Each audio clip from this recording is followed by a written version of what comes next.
নির্বাচনে অংশ নিতে পারবে না আওয়ামী লীগ। ত্রয়োদশ জাতীয় সংসদ নির্বাচনকে সামনে রেখে নির্বাচন কমিশন স্পষ্ট করেছে এই তথ্য। ইসি জানায়, যে কোনো রাজনৈতিক দলের কার্যক্রম স্থগিত থাকলে তাদের নিবন্ধন ও দলীয় প্রতীকও স্থগিত থাকবে। এ অবস্থায় সংশ্লিষ্ট দল প্রতীক ব্যবহার করে নির্বাচনে অংশ নিতে পারবে না। প্রতীক ছাড়া স্বতন্ত্র প্রার্থী হিসেবে অংশগ্রহণের সম্ভাবনা সময়ের প্রেক্ষাপটে নির্ধারিত হবে। গণপ্রতিনিধিত্ব আদেশের সাম্প্রতিক সংশোধনীতে বেশ কিছু গুরুত্বপূর্ণ পরিবর্তন আনা হয়েছে। এর মধ্যে আইন প্রয়োগকারী সংস্থার তালিকায় সশস্ত্র বাহিনীকে অন্তর্ভুক্ত করা, জেলা নির্বাচন কর্মকর্তার মাধ্যমে ভোট কেন্দ্র স্থাপনের বিধান, আদালত কর্তৃক ফেরারি ঘোষিত ব্যক্তিদের প্রার্থী হওয়ার অযোগ্যতা এবং লাভজনক পদে অধিষ্ঠিত বা সরকারি মালিকানাধীন প্রতিষ্ঠানে কর্মরতদের নির্বাচনে অংশগ্রহণের নিষেধাজ্ঞা অন্তর্ভুক্ত রয়েছে। এটা তো প্রশ্নটাই আপনার প্রাসঙ্গিক নয়।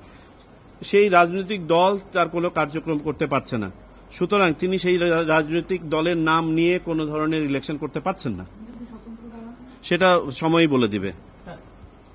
এটা নিয়ে আমরা পরবর্তীতে ঐকমত্য কমিশনের সাথে আমরা নিজেরাও বসে আলোচনা করেছিলাম যে এটার একটু ভিতরে যে আমরা বোঝার চেষ্টা করেছি যে এটা সম্ভাবনা কতটুকু। তো আমরা উভয় পক্ষ